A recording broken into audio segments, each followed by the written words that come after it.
Sup Shredders, my name is Logan, aka Spiderhands, and welcome to an SP Reviews, where today I'm reviewing some more tracks from No Consent off of their album Bastard Nation.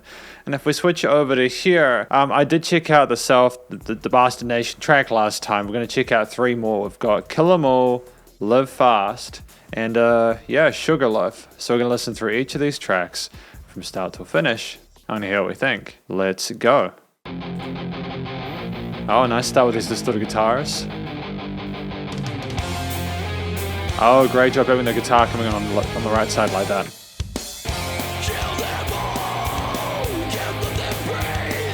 I'm liking the flexibility with the tempo there. Not like within the part, but like how it was different from the start to the verse part.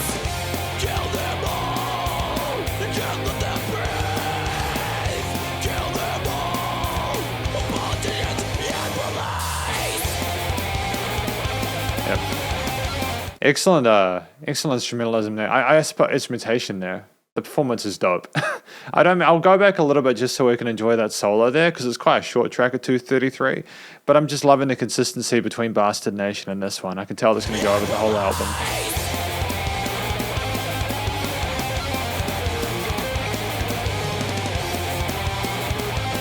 Obviously it's fast and vicious and it's kind of beautiful at the same time with these harmonies with these octave chords and the intricacy and just also how engaging it is because of how much change there is. There's a lot to appreciate about this track.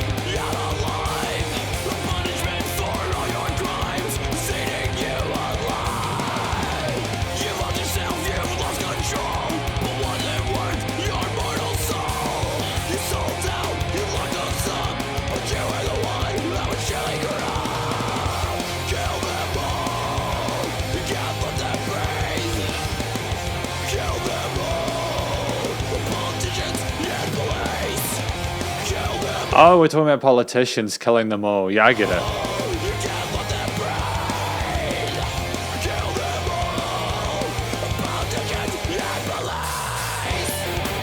Oh, politicians and police.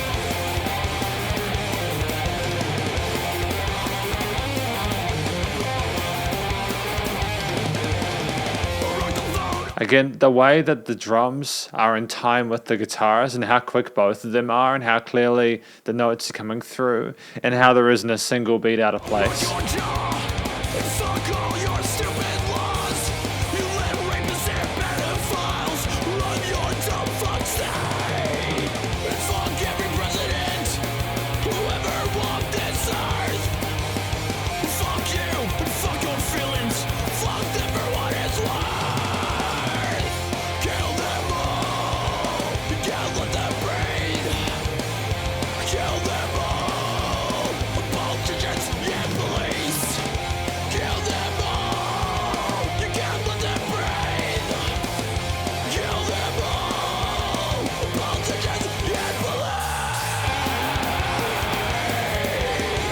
Fantastic vocal performance.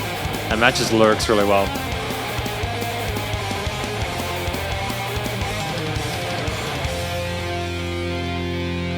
There's a lot to take in that 2.5 minutes. A lot to take in that 2.5 minutes. I think that track was basically about how the band feel about the police and the politicians and how they want to kill them all. You know, obviously this isn't going to be a track that everyone agrees with, but you know, some of these laws are just fucking dumb, right? We got Live Fast, track number 2.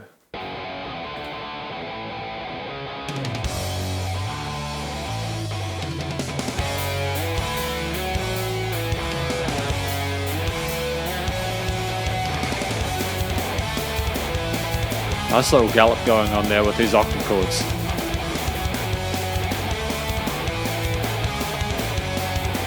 I've just noticed there's no chill with this band at all. There's never, I don't know if some of the other stuff is a little bit slower. No.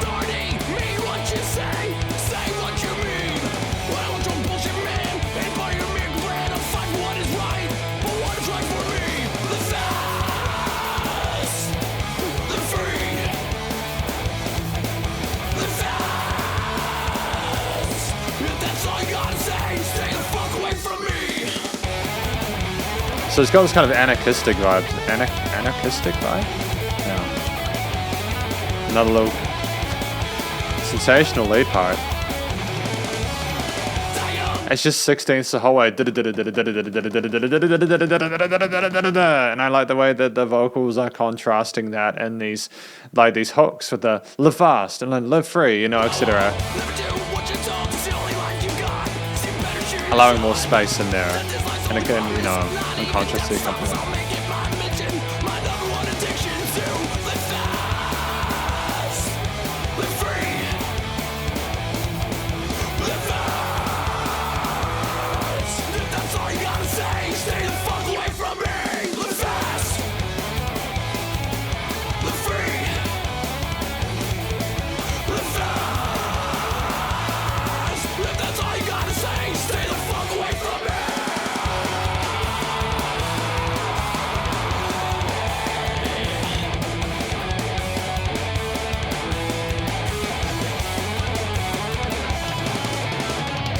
I get it. So we're panning the lead guitar on the right side when the vocals are in the center. When the vocals aren't in the center, we're bringing that lead guitar over to the center via automation. That's cool.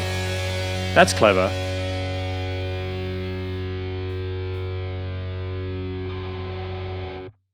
So that track there, I think, is Live Fast, is more about sort of people staying the hell away from you, letting you live the life that you want to with freedom, as opposed to being oppressed and stuff like that. I get it. I get it. And then we got Sugarloaf, the final track for today. Okay, quick tempo as well. That's okay, that's cool.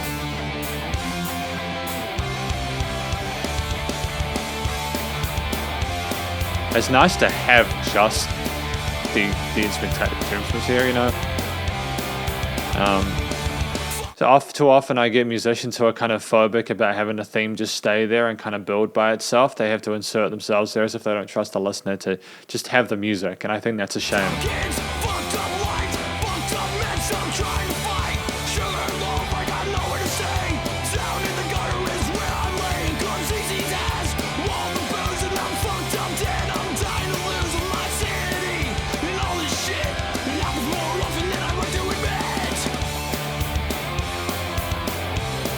This would be a hell of a vibe to listen to live, eh? Because they sound incredibly tight, like the guitar, bass, and drum work alongside the vocals and the way they're placed and the way they're staged is really well thought out, and it seems like they've spent a lot of time honing it.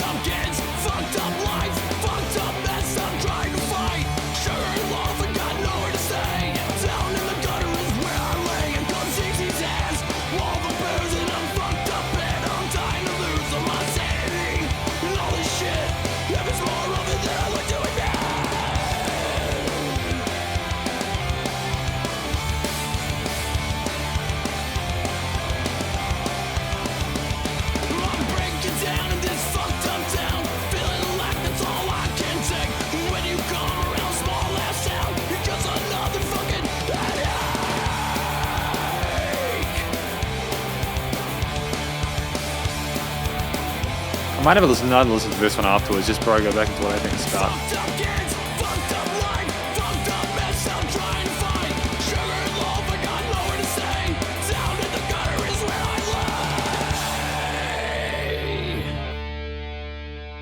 Down in the gutter is where I lay. So is this track talking about the situation they're in because of what's been happening earlier in the track, and the sort of the situation they're in, how rough it is, and how maybe things won't improve or something like that? Because if that's the case, that's the most visceral thing, man.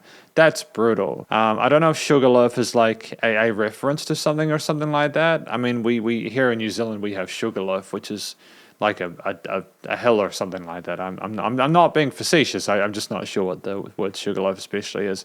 Maybe it's a term I haven't heard of before. But still, great track. Yeah, I do think it's about someone talking about the situation, feeling unable to change it, and just kind of being battered and bruised. Because this is my conclusion of my review of Bastard Nation as an album. We listened to Kill 'Em All, Live Fast, and Sugarloaf, and I think each of these tracks, in addition to Bastard Nation, the one I reviewed previously, make up for a very, very strong album. It's, you know, what is this album about? I think it is simply about the fact that a lot of people feel as if, like, they don't trust the police, they don't trust the politicians, they don't like the laws in place, they don't like the system in place, there's been abuse of power, and I think this album is discussing that, and maybe a preference towards anarchist kind of rule where like basically people don't have those systems in place anymore, and talking about kill them all, you know, like killing all the police and killing all the politicians and stuff like that.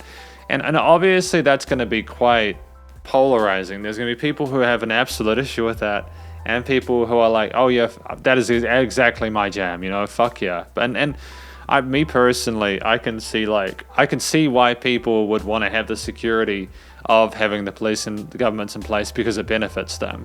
But I also know there's been abuse by police and politicians. I can understand why No Consent are making music like this. I think they've made some valid points today. I think that I can understand their anger and their frustration and their rage. And yeah, I think it's really powerful music because of the stories. You know, I wouldn't recommend this to like young kids or something like that, but like anyone a little bit older, even like teenagers or whatever, you know, especially teenagers who feel like they don't understand the world or don't belong or something like that. Just get out of your system, listen to some music like this, just get fired up, get pumped, you know. The world is a bit of a fucked up place at the moment.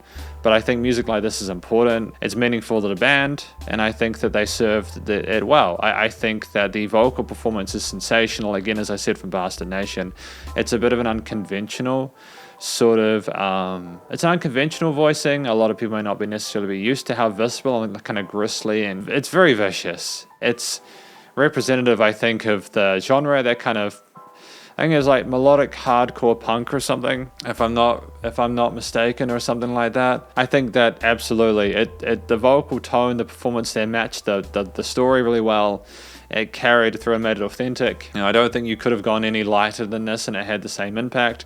Is exactly what needed to be done. I think that you know, the actual technique as well, the way that he did it was a way that was meant to be done. Like there was proper, correct kind of voicings going on there, and it didn't seem like he was straining himself too much or anything like that, which is great. It's really important, because you wouldn't want your career cut short through technique that could potentially, but like poor and correct technique that could potentially eviscerate your vocal cords. You don't want to have that, so it's good that he's doing it properly. The motif behind a lot of these tracks was carried by like octave and power chords on the guitars, really frenetic drums, and bass lines underneath it kind of riffed and carried it around. And I think that each of the tracks, you know, they had a similar sort of like tone to them, a similar vibe. I'm not going to pretend they were completely different, but I think that it was the kind of music that No Consent wanted to make, and it did suit the tracks. So, you know, obviously there were differences within the structures of them. You know, like some of them had little solo-y sections in between the verses and the chorus and stuff like that. Some of them chose to work more with the octave chord harmonies and stuff like that, and I think that's fine. The drums had a similar sort of groove for the most part, with little fills interspersed in between. That were dope, you know, and it was nice to have that kind of chemistry and interlocking nature between the guitar and the drums. I think that was really smart. You know, again, there was a great chemistry between the members of the band and how they performed together. I think that they did extremely well together. I have no real complaints about the instrumental performances or anything like that. I think if anything, get back to the motifs. And I mean, the structure of these tracks as well, they were like 1 minute 50 to 2 minutes 30. They were nice and they were short enough. It was like popcorn. It's like really angry popcorn. I think you just had enough to tell the story. You know, communicate it via the sound of the instruments and the performance there and the intensity of that, plus the vocals. I think that everything came together through really well. And it was important for me, I think, to listen to more of the album so that I could hear whether that consistency was actually there for the album, and it was. So that's great. I'm glad that we had that. You know, the recording, mixing, mastering, the production was utterly sensational. You know, when you have, you know, a singer who can do their thing well, when you have short songs which are structured in a way that's nice and compelling and engaging, and you go constantly going between vocal and little instrumental parts, and there is no chill whatsoever. They're in and out. The actual recording quality of that, but without needing to add any fancy stuff in post-processing, is typically very good. The recording quality, actual vocals was fantastic, nice and clear and crisp.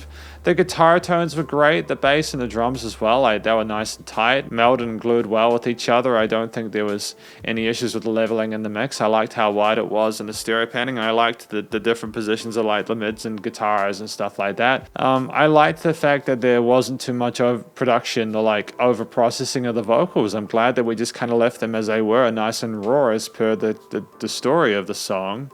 and the actual performance. You know, if you'd caked it in reverb and stuff, it would have lost a bit of its oomph, I think. And yeah, the limiting compression was fantastic. It wasn't too sort of intense, you know, like there wasn't pumping or anything like that, but it was nice and loud. It was bombastic.